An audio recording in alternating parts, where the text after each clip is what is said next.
أعوذ بالله من الشيطان الرجيم بسم الله الرحمن الرحيم السلام علیکم ورحمۃ اللہ وبرکاتہ۔ ان الحمد للہ نحمده ونستعینه ونستغفره ونعوذ بالله من شرور انفسنا ومن سيئات اعمالنا من يهده الله فلا مضل له ومن يضلل فلا هادي له وأشهد أن لا إله إلا الله وحده لا شريك له وأشهد أن محمدا عبده ورسوله صلى الله عليه وسلم۔ اللهم صل على محمد وعلى آل محمد كما صليت على إبراهيم وعلى آل إبراهيم إنك حميد مجيد۔ اللهم بارك على محمد وعلى آل محمد كما باركت على إبراهيم وعلى آل إبراهيم إنك حميد مجيد۔ أما بعد فإن خير الحديث كتاب الله وخير الهدي هدي محمد صلى الله عليه وسلم وشر الأمور محدثاتها وكل محدثة بدعة وكل بدعة ضلالة وكل ضلالة في النار۔ فأعوذ بالله السميع العليم من الشيطان الرجيم من همزه ونفخه ونفثه بسم الله الرحمن الرحيم۔ يا أيها الناس اتقوا ربكم الذي خلقكم من نفس واحدة وخلق منها زوجها وبث منهما رجالا كثيرا ونساء واتقوا الله الذي تساءلون به والأرحام إن الله كان عليكم رقيبا۔ يا أيها الذين آمنوا اتقوا الله حق تقاته ولا تموتن إلا وأنتم مسلمون۔ يا أيها الذين آمنوا اتقوا الله وقولوا قولا سديدا يصلح لكم أعمالكم ويغفر لكم ذنوبكم ومن يطع الله ورسوله فقد فاز فوزا عظيما۔ وقال الله تبارك وتعالى في مقام آخر: أيبتغون عندهم العزة فإن العزة لله جميعا۔ وقال النبي صلى الله عليه وسلم: رب أشعث أغبر مدفوع بالأبواب لو أقسم على الله لأبره، أو كما قال النبي صلى الله عليه وسلم۔ ہر قسم کی حمد و ثنا، تعریفات، تقدیسات، تمجیدات و تحلیلات اللہ احکم الحاکمین ارحم الراحمین کے واسطے ہے، اور درود و سلام نبی دو جہاں سرور کون و مکان احمد مجتبی حضرت محمد الرسول اللہ صلی اللہ علیہ وسلم کی ذات بابرکات کے لیے ہے۔ مختصر حمد و صلات کے بعد معزز سامعین کرام، آج کے اس خطبہ جمعۃ المبارک میں جو عنوان آپ حضرات کے گوش گزار کرنے کا ارادہ ہے اس کا تعلق ہے کہ اللہ تعالیٰ کے ہاں مقرب انسان کون ہے؟ قربان کرنا یہ اللہ تعالیٰ کے قریب ہونے کا ایک ذریعہ ہے۔ بہت سے مسلمانوں نے اس اسلامی فریضہ کو ادا کیا، اور بہت سے ایسے بھی تھے جن کے دلوں کی خواہش، تمنا، آرزو تو تھی، لیکن وہ حالات کے سازگار نہ ہونے کی وجہ سے اس عمل سے محروم رہے۔ بہت سے ایسے افراد ہوں گے کہ جو قربانی کر کے اپنے رب کے قریب ہو گئے، اللہ تعالیٰ کے مقرب بن گئے، جن کی قربانیاں قبول ہو گئیں، اور کچھ ایسے بھی بدقسمت افراد ہوں گے کہ جن کی قربانی اللہ تعالیٰ کے ہاں قبول نہیں ہوئی، اور ان کا مال ضائع اور صرف ان کے گوشت کے کام آیا، اللہ تعالیٰ نے اس کو قبول نہیں فرمایا۔ لیکن اللہ تعالیٰ نے اپنی رحمت کے دروازے بند نہیں کیے۔ اللہ تعالیٰ کئی ایک بہانے بناتے ہیں کہ جن کے ذریعے انسان اللہ تعالیٰ کا مقرب بن جائے، اور وہ طریقے اور انداز اب بھی موجود ہیں کہ ہم ان کو اپنا کر اللہ تعالیٰ کے مقرب بن سکتے ہیں، اللہ تعالیٰ کے ہاں عزت، مقام اور مرتبہ حاصل کر سکتے ہیں۔ اور جو شرف ابراہیم علیہ السلام نے قربانی کر کے اللہ تعالیٰ سے حاصل کیا تھا، کئی ایک اعمال ایسے ہیں کہ ہم وہ مقام حاصل کر سکتے ہیں، اللہ تعالیٰ کے قریب ہو سکتے ہیں۔ اللہ تعالیٰ فرماتے ہیں اَيَبْتَغُونَ عِندَهُمُ الْعِزَّةَ فَإِنَّ الْعِزَّةَ لِلَّهِ جَمِيعًا، کیا یہ لوگوں کے ہاں عزت تلاش کرتے ہیں، لوگوں کو دکھلاوا، لوگوں کے سامنے اپنی نمود و نمائش، لوگوں کے ہاں اپنے آپ کی بڑھائی اور اپنے آپ کی ذرا تزئین کرنا چاہتے ہیں؟ اَيَبْتَغُونَ عِندَهُمُ الْعِزَّةَ، کیا یہ لوگوں کے پاس عزت تلاش کرتے ہیں؟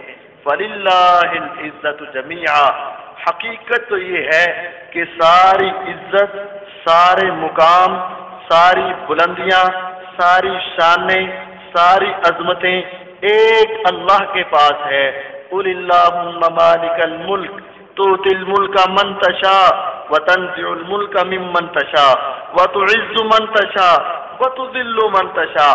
اے پیارے پیغمبر علیہ السلام، آپ فرما دیجئے اللہم مالک الملک، ایک اللہ ہے جو بادشاہوں کا بادشاہ اور ساری دنیا پر حکومت کرنے والا۔ تُؤْتِي الْمُلْكَ مَن تَشَاءُ، جسے چاہتا ہے بادشاہ دیتا ہے، وَتَنزِعُ الْمُلْكَ مِمَّن تَشَاءُ، اور جسے چاہتا ہے اللہ کو عزت کو اس سے بادشاہی چھین لیتا ہے، وَتُعِزُّ مَن تَشَاءُ، جسے چاہتا ہے تو عزت عطا کرتا ہے، وَتُذِلُّ مَن تَشَاءُ، اور جسے چاہتا ہے عزت چھین لیتا ہے۔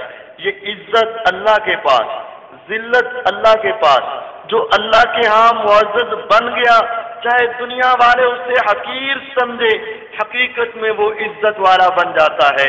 اور جو اللہ تعالیٰ کے ہاں ذلیل بن گیا، اللہ تعالیٰ کے ہاں نکما اور نکارا بن گیا، چاہے لوگ اس کو بڑے سلام بھی کریں، لیکن اللہ تعالیٰ کے ہاں جو ذلیل ہے حقیقت میں وہ ذلیل ہے، اور جو اللہ کے ہاں عزیز ہے حقیقت میں وہی عزیز ہے۔ بعض لوگ عزت روپے پیسے کو سمجھتے ہیں، بعض لوگ عزت مکان دکان کو سمجھتے ہیں، بعض لوگ مقام جو ہے حسب و نسب اور خاندان کو سمجھتے ہیں، اور بعض لوگ یہ ظاہری نمود و نمائش کہ گاڑی ان کے پاس ہو، زمینیں ان کے پاس ہو، دکانیں ان کے پاس ہو، اسے بڑی عزت سمجھا جاتا ہے۔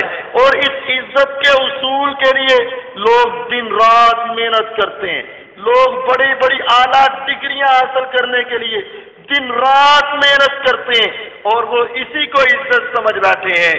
لیکن حقیقت کے اندر یہ دنیا کی عزت نہیں، یہ آنکھ بند ہوئی، ساتھ ختم ہوئے، ساری عزت خاک میں مل جائے گی، اور پھر کہا جائے گا ہاں ہوتا تھا کوئی ایسے ہی تھا اور چند سالوں کے بعد سب کچھ بلا دیا جائے گا.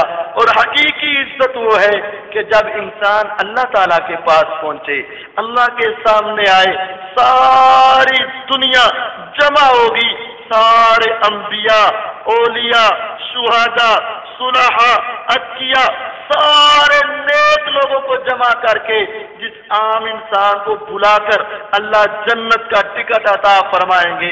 اصل میں عزت وہ ہے اور وہ جنت ہمیشہ کی جنت ہوگی. اصل میں مقام وہ ہے. یہ دنیا کی عزت، دنیا کا مقام یہ اصل مقام نہیں ہے. اصل عزت مقام آخرت کا مقام ہے. اور بعض لوگ ہماری نظروں میں حقیر نظر آتے ہیں، لیکن اللہ کے ہاں ان کی بڑی شان ہے، ان کا بڑا مقام ہے. اللہ کے نبی صلی اللہ علیہ وسلم کے پاس ایک دیہاتی آیا کرتے تھے.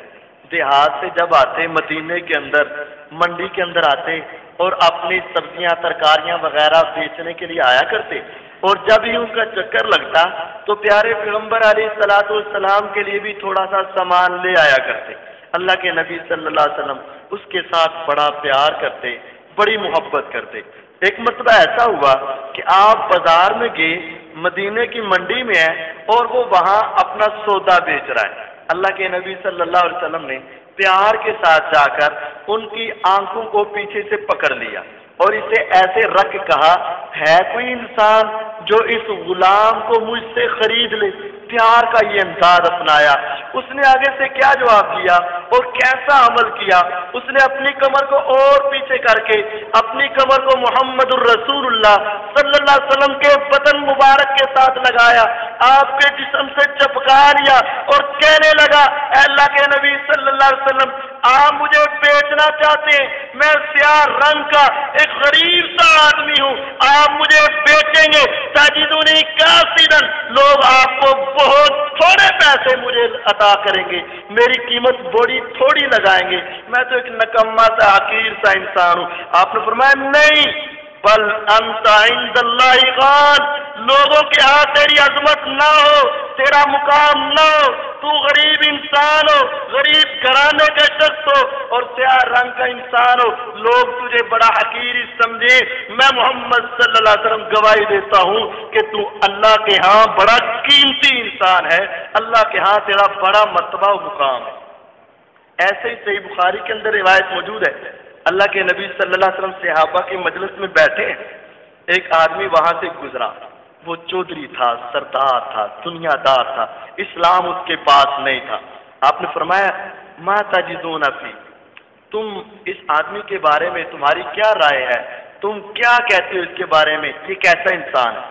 تو جیسا اسٹیٹس تھا، جیسا انداز تھا لوگوں کا، کہنے لگے، اللہ کے نبی صلی اللہ علیہ وسلم، یہ لوگوں کے ہاں ایسی حیثیت رکھتا ہے، ان خاطب ان ينکح وان شفع ان یشفع وان قال ان یستمع، یہ تو لوگوں کے ہاں اتنے مرتبے والا ہے کہ اگر پورے مدینے میں کسی کے گھر میں نکاح کا پیغام بھیج دے کوئی اس کو انکار نہیں کرے گا، سارے لوگ اس کی بات مانیں گے. اور اگر یہ کسی انسان کے سامنے جا کر سفارش کر دے لوگ اس کی سفارش کو قبول فرمائیں گے. اور اگر یہ کسی جگہ پر کھڑا ہو کے بات شروع کر دے سارے لوگ اس کی بات سننے کے لیے تیار ہو جائیں گے.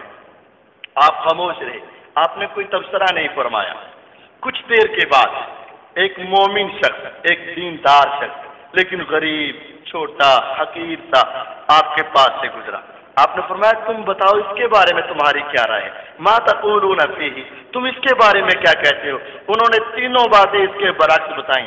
ہاں، ان خطب اللہ ينکح وان شفع اللہ یشفع وان قال اللہ یستمع، یہ تو عام سا انسان ہے، اگر یہ کسی کے گھر میں نکاح کا پیغام بھیجے کوئی اس کو قبول کرنے کے لیے تیار نہیں، اور اگر یہ کسی کی سفارش کرے کوئی اس کی سفارش ماننے کے لیے تیار نہیں، اور اگر یہ کسی کو بات بتانا چاہے تو اس کی بات سننے کے لیے تیار نہیں. اتنا بڑا فرق. ایک وہ جو دنیا دار تھا اس کے بارے میں 3 خوبیاں، ایک وہ جو دیندار تھا اس کے بارے میں 3 نکت بتائے. محمد الرسول اللہ صلی اللہ علیہ وسلم فرماتے ہیں میرے صحابہ سن لو والذی نفسی بیدہ لہو خیر من ملء الارض مثل ھذا، اللہ کی قسم اس طرح کے انسان ساری دنیا کی انسانیت اس پہلے شخص جیسے ہو جائے اور ایک طرف یہ بعد والا انسان ہو، ان دونوں کا وزن کیا جائے اللہ کے نزدیک ایک شخص یہ ساری دنیا کے انسانوں سے کہیں زیادہ وزنی ہو جائے، ایک شخص اللہ کے ہاں وزنی۔ آخر وہ کیا خوبیاں ہیں جن کی وجہ سے نبی اکرم صلی اللہ علیہ وسلم یہ فرما رہے تھے کہ یہ بڑا اللہ کے ہاں مقرب ہے اور وہ مقرب نہیں ہے؟ وہ چند خوبیاں ہمیں بھی اپنانی چاہیے تاکہ ہم بھی اللہ تعالیٰ کے قریبی انسان بن جائیں۔ مال نہیں تھا، دولت نہیں تھی، روپیہ پیسہ نہیں تھا، کچھ نہیں ہے، حسن و جمال نہیں ہے، خاندان اسب و نسب نہیں ہے، لیکن اللہ کو اتنا پیارے لگ رہے ہیں۔ آخر ان کے پاس کیا ہے؟ 4-5 باتیں وضاحت کرنا چاہتا ہوں۔ پہلی بات توحید، اس کے بغیر انسان کے لیے جنت میں جانا ناممکن ہے، اور توحید یہ پہلی سیڑھی ہے اللہ تعالیٰ کا مقرب بننے کے لیے۔ آپ اس کی مثال یوں سمجھیں، ایک شخص بہت سمجھدار، بڑا پڑھا لکھا، بڑا لائق فائق انسان ہے اور ریاضی کے اندر، میتھ کے اندر بہت مہارت رکھتا ہے، لیکن اگر وہ اسکول نہیں گیا، اس نے امتحان نہیں دیا تو اس کو صحیح ڈگری مل سکتی نہیں ہے، چاہے اس کے اندر بہت زیادہ صلاحیتیں ہوں، اصل ڈگری، صحیح ڈگری اسے نہیں مل سکتی۔ ایسے ہی انسان بڑا اچھا ہو، قول قرار کا، زبان کا، ویار کا، ہاتھ کا، انسان بہت اچھا ہو، لیکن اگر اس کے اندر اسلام نہیں ہے تو اسے جنت نہیں مل سکتی، توحید نہیں ہے اسے جنت نہیں مل سکتی، چاہے دنیا کی لاکھ صفات اس کے اندر آ جائیں، اگر توحید نہیں اس انسان کو جنت نہیں مل سکتی۔ اور اگر توحید ہے چاہے وہ بہت ہی کم تر کیوں نہ ہو، اللہ تعالیٰ کے ہاں اس کا بڑا مرتبہ مقام ہے۔ نبی اکرم صلی اللہ علیہ وسلم نے صحیح بخاری کے اندر روایت موجود ہے، آپ نے یہ ارشاد فرمایا من قال لا الہ الا اللہ دخل الجنہ، جو اللہ تعالیٰ کی توحید کا اقرار کرے گا، لا الہ الا اللہ پڑھے گا، وہ جنت میں جائے گا۔ من مات وهو یشرک باللہ شیئا دخل النار، جس کو موت ایسی حالت میں آئی کہ اللہ کے ساتھ شرک کرتا تھا تو وہ جنت میں نہیں جا سکتا۔ صحابہ کرام بڑی دور دراز سے دوسرے علاقوں سے مسلمان ہوتے مسجد میں آ کر مسجد نبوی میں رہا کرتے، اور ایک عورت کسی دور دراز علاقے سے مسلمان ہوئی، گھر والوں نے نکال دیا، وہ بھی مدینے میں پہنچی، مسجد میں آ کر مسجد میں رہنے لگی اور مسجد کی صفائی ستھرائی کا خیال رکھنے لگی۔ ایک دن ایسا ہوا کہ اس کی موت آ گئی، وقت آ گیا، رات کا ٹائم تھا، پیارے پیغمبر علیہ الصلوۃ والسلام اپنے گھر میں تھے، چند صحابہ کرام کو پتا چلا، صحابہ کرام نے اس کی نماز جنازہ پڑھی اور اٹھا کر اس کو دفن کرایا۔ چند دن گزرے، پیارے پیغمبر علیہ الصلوۃ والسلام نے دیکھا وہ بڑھیا نظر نہیں آ رہی ہے، مسجد کی صفائی نہیں ہو رہی ہے۔ پیارے پیغمبر علیہ الصلوۃ والسلام نے ان کے بارے میں سوال کیا، انہوں نے کہا اللہ کے نبی صلی اللہ علیہ وسلم وہ تو فوت ہو گئی اور ہم نے اس کا جنازہ پڑھا اور ہم نے اس کو دفن کر دیا۔ آپ نے فرمایا افلا تعاذنتمونی، تم نے مجھے کیوں نہیں بتایا، مجھے کیوں نہیں اطلاع دی؟ کہنے لگے فکأنہم صغروا امرہا، انہوں نے اس کے معاملے کو ذرا چھوٹا سا سمجھا۔ اے اللہ کے نبی صلی اللہ علیہ وسلم اس کا خاندان قوم قبیلہ رشتہ دار نہیں تھے، وہ ایک پردیسن عورت تھی، ہم نے اس کا جنازہ پڑھایا، اس کو دفن کر دیا۔ ہم نے کہا آپ آرام کر رہے ہوں گے، آپ سو رہے ہوں گے، آپ کی نیند میں خلل نہ آئے، ہم نے جنازہ پڑھا کے دفن کر دیا۔ محمد الرسول اللہ صلی اللہ علیہ وسلم نے یہ نہیں سوچا کہ ایک پردیسی عورت تھی، ایک عام عورت تھی، ایک حقیر سی عورت تھی، مسجد میں صفائی کرنے والی عورت تھی، نہیں، نبی اکرم صلی اللہ علیہ وسلم نے فرمایا دلونی علی قبرہا، مجھے اس کی قبر پر لے کر چلو۔ پیارے پیغمبر علیہ السلام نکلے، صحابہ آپ کے ساتھ نکلے، قبرستان میں گئے، صحابہ نے نشاندہی کی، محمد الرسول اللہ صلی اللہ علیہ وسلم نے وہاں جا کر اس کا جنازہ پڑھایا، اس کے اوپر نماز پڑھائی، اور آپ نے فرمایا ہاں میرے صحابہ ان هذه القبور ممتلئۃ ظلما، یہ قبریں بڑی اندھیرے سے بری ہوئی ہیں، میں محمد صلی اللہ علیہ وسلم دعا کرتا ہوں تو اللہ اس کو نور سے بھر دیتا ہے۔ میں نے اس کی قبر پر دعا کی ہے، اللہ نے اس کو اپنے نور سے منور فرما دیا۔ نبی اکرم صلی اللہ علیہ وسلم کے ہاں بھی عزت مقام اس کا ہے جو اللہ والے ہیں، توحید والے ہیں، اور جن کی توحید نہیں ہے اس کا مقام نہیں۔ اللہ تعالیٰ کے ہاں بھی مقام اسی کا ہے جو توحید پرست ہے۔ جس کے اندر توحید نہیں ہے چاہے وہ دنیا کا بڑا عظیم انسان شمار ہو، اللہ تعالیٰ کے ہاں اس کی کوئی قدر و قیمت نہیں۔ توحید کے بعد دوسری بات انسان کے دل کا تقوی۔ یا ایھا الناس انا خلقناکم من ذکر و انثی، انسانوں ہم نے تمہیں دو جانوں سے پیدا کیا، ایک اما حوا ایک آدم علیہ السلام، ثم جعلناکم شعوبا وقبائل لتعارفوا، پھر ہم نے تمہارے قبیلے بنائے، تمہاری شاخیں بنائی، تمہارے نام رکھے، طرح طرح کے قومیں، طرح طرح کے قبیلے، ہر طرح کی نسلیں تمہیں مجھ سے زیادہ معلوم ہے۔ لتعارفوا، مقصد کیا ہے؟ تاکہ ایک دوسرے پر عزت بڑھاؤ، ایک دوسرے کو حقیر سمجھو، نہیں نہ کسی بڑے کو چھوٹے پر فضیلت، نہ چھوٹے کو بڑے پر فضیلت، نہ عربی کو عجمی پر فضیلت، نہ عجمی کو عربی پر فضیلت، نہ گورے کو سیاہ پر فضیلت، نہ سیاہ کو گورے پر فضیلت۔ لتعارفوا، یہ ساری قوم قبیلے صرف ایک پہچان اور تعارف کی خاطر ہے، کوئی اعلیٰ اور ادنا نہیں۔ ان اکرمکم عند اللہ اتقاکم، اللہ کے ہاں تم میں سب سے عظیم وہ ہے، سب سے معزز وہ ہے، اللہ کا سب سے قریبی وہ انسان ہے، اتقاکم، جو تم میں سب سے زیادہ تقوی اختیار کرنے والا۔ اور قرآن مجید کو آپ اٹھا کر دیکھیں، اکثر عبادتوں کا دار و مدار اسی تقوی کے اوپر ہے۔ روزے کا مقصد تقوی ہے، نماز کا مقصد تقوی ہے، یہ کتاب قرآن مجید ھدی للمتقین ہے، جو قربانی آپ حضرات نے کی ہے، لن ینال اللہ لحومها ولا دماؤها ولکن ینالہ التقوی منکم، نہ گوشت اوپر جاتا ہے نہ خون اوپر جاتا ہے، گوشت تم کھاتے ہو، خون تم بہاتے ہو، اللہ کو کیا چاہیے؟ ولیکن ینالہ التقوی منکم، اللہ کو تو تمہارا تقوی پہنچتا ہے۔ اکثر و بیشتر عبادتوں کا مقصد انسان کا تقوی ہے۔ اگر تقوی آ جائے، ان اکرمکم عند اللہ اتقاکم، تم میں سب سے زیادہ معزز اللہ کے ہاں وہ ہو جاتا ہے جو تم میں سب سے بڑا متقی انسان ہے۔ تو تقوی صرف یہ نام سننے کا ہے۔ آج بہت سی ایسی شخصیات ہمیں نظر آتی ہیں، دیکھنے میں بڑے نیک، بڑے صالح، بڑے دیندار، لیکن تقوی نام کی چیز ان میں نہیں۔ میں اور آپ اس میں سب شامل ہیں۔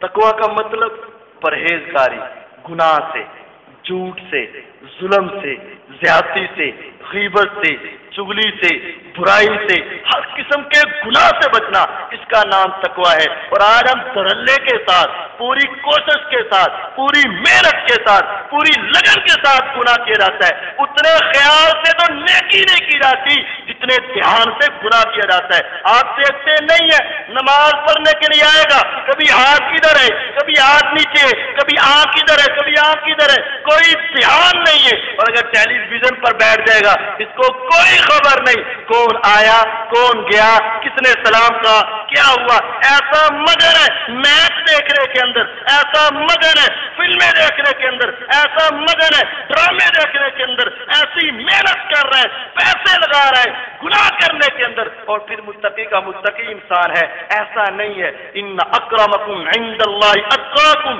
تم میں سب سے معزز اللہ کے ہاں وہ ہے جو تم میں سب سے بڑا متقی ہو۔ اور تقوی کا مفہوم عمر ابن خطاب رضی اللہ تعالی عنہ نے ابی بن کعب رضی اللہ تعالی عنہ، جو قرآن کے قاری تھے، بڑے عظیم صحابی تھے، اتنا پیارا قرآن پڑھتے اور اتنا اچھا قرآن پڑھتے، ایک مرتبہ اللہ تعالیٰ نے محمد الرسول اللہ صلی اللہ علیہ وسلم کو کہا، اے پیارے پیغمبر علیہ السلام، ابی کو بلاؤ اور اس سے قرآن سنو۔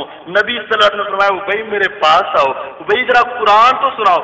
کیوں اللہ کے نبی صلی اللہ علیہ وسلم، قرآن تو آپ پر نازل ہوا ہے اور سناؤں میں، آپ پیغمبر ہیں، میں آپ کا امتی ہوں، آپ سنائیں۔ فرمایا ابی، مجھے رب نے حکم دیا ہے کہ میں ابی سے قرآن سنوں۔ ابی کہتے ہیں اللہ کے نبی صلی اللہ علیہ وسلم، کیا اللہ نے آسمانوں پر میرا نام لیا ہے؟ ابی ابئی سے سنو. فرمایا ہاں وسما کا, اللہ نے تیرا نام لے کر کہا ہے, ابئی سے قرآن سنو.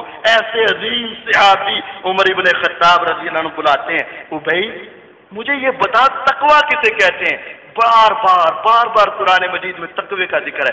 فرمایا عمر ابن خطاب رضی اللہ عنہ, آپ کا گزر خاردار جھاڑیوں کے پاس سے ہوا ہے, جنگل کے اندر آپ گئے ہیں. فرمایا ہاں کیا ہوں, کہیں ایسی جگہ ہو کہ سیدھا راستہ نہیں ہے, جھاڑیوں کے اندر سے گزرنا پڑا ہے؟ فرمایا ہاں گزرنا پڑا ہے. فرمایا کیسے گزرتے؟ عمر ابن خطاب رضی اللہ عنہ اس طرح کپڑے سمیٹے دائیں اور بائیں سے, کہا پورے کپڑے سمیٹ کر آگے پیچھے دائیں بائیں اور پورے دھیان سے پھونک پھونک کر قدم رکھتا ہوں, پاؤں میں نہ چپ جائے, اٹک نہ جائے, آگے سے پیچھے سے کپڑا پھٹ نہ جائے. فرمایا اسی کا نام تقویٰ ہے کہ جب زندگی میں چلو آنکھ کو سنبھال کر, ہاتھ کو سنبھال کر, قدم کو سنبھال کر, کان کو سنبھال کر, زبان کو سنبھال کر, دن کو سنبھال کر, یہ ساری چیزیں محفوظ کر کے اللہ کے راستے پر دین پر چلنے کا نام تقویٰ ہے. ان اکرمکم عند اللہ اتقاکم, اور جس کے اندر یہ تقویٰ جتنا زیادہ ہوگا وہ اتنا زیادہ اللہ کا قریبی بن جائے گا. اور یہی مقصود ہے تقویٰ, ہر عبادت کا مقصود تقویٰ ہے, اور اللہ کے ہاں قریبی بھی متقی انسان ہوتے ہیں. تیسرا وہ عمل جس کی وجہ سے انسان اللہ تعالیٰ کے قریب ہو سکتا ہے, یہ عمل بڑا مشکل ہے اور بڑا آسان بھی ہے. اگر انسان اپنے دل کو ایک مرتبہ سمجھا لے تو پھر بے انتہا آسان ہے, اور اگر میں آ جائے تو پھر دنیا کی کوئی طاقت اس کو موڑ نہیں سکتی. چاہے اس کو قرآن سناؤ, چاہے اس کو حدیث سناؤ, چاہے اس کو مسئلے سناؤ, پھر یہ ایسی بری بات ہے کہ اس کے سامنے ساری چیزیں ہیٹ ہو کے رہ جاتی ہیں, پھر وہ میں نہیں مرتی ہے, اور وہ ہے تکبر. اگر عاجزی آ جائے, انکساری آ جائے, معاف کرنے والی صفت آ جائے تو یہ انسان اللہ کے قریب بھی ہو جاتا ہے. اور اگر میں آ جائے, بڑائی آ جائے, پھر انسان اللہ کے قریب نہیں ہوتا ہے, اور پھر کوئی چیز اس پر اثر نہیں کرتی ہے. حتیٰ کہ آپ کو معلوم ہے شیطان کے اندر کیا آیا تھا؟ تکبر. اور اسی تکبر اور میں کی وجہ سے اس نے رب کی بات کو ڈائریکٹ انکار کر دیا. اللہ کی بات کا انکار کس وجہ سے کیا تھا؟ میں کی وجہ سے.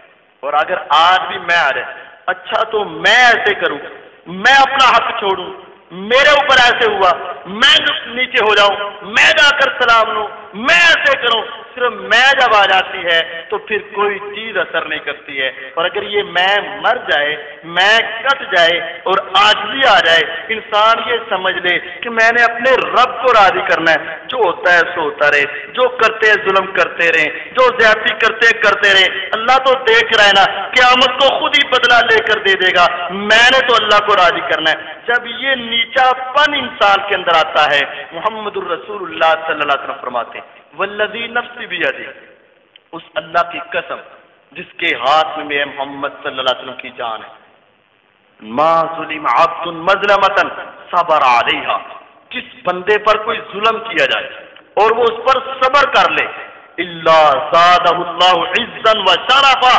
اگر وہ صبر کر کے دکھائے گا اللہ تعالیٰ اسے عزت اور شرف کے اندر اور زیادہ کر دے گا, اللہ اسے اور زیادہ مقام عطا فرمائے گا. اور دوسری حدیث کے اندر آپ نے فرمایا وما تواضع احد للہ الا رفعہ اللہ, جو اللہ کے لیے جھک جائے گا, اپنے آپ کو نیچا کر دے گا, عاجزی انکساری دے آئے گا, اپنے آپ کو چھوٹا کر دکھائے گا, الا رفعہ اللہ, اللہ اسے بلند کر کے دکھائے گا. وما زاد اللہ عبدا بعفو الا عزا, اگر کوئی آدمی کسی کو معاف کرے گا تو اللہ تعالیٰ اسے اور زیادہ عزتوں سے نوازے گا, اور زیادہ عزت عطا کرے گا. یہ کام بڑا آسان ہے اگر انسان اپنے دل کو سمجھا لے کہ مجھے دنیا کی شہرت نہیں چاہیے, دنیا کے سامنے مقام نہیں چاہیے, اور میرے رب کا یہ وعدہ ہے تو ذرا نیچا ہو کے دکھا, میں تجھے بلند کروں گا. اور آپ دیکھتے ہیں انسان جب قیام میں کھڑا ہے اللہ کے سامنے, رکوع میں کھڑا ہے تب بھی اللہ کے سامنے, دوبارہ قومے میں کھڑا ہے تب بھی اللہ کے سامنے, لیکن جب یہ جھک جاتا ہے سر سجدے میں رکھ دیتا ہے, حدیث کے الفاظ ہے اقرب ما یکون العبد من الرب وهو ساجد, ساری حالتوں میں سب سے زیادہ قریب انسان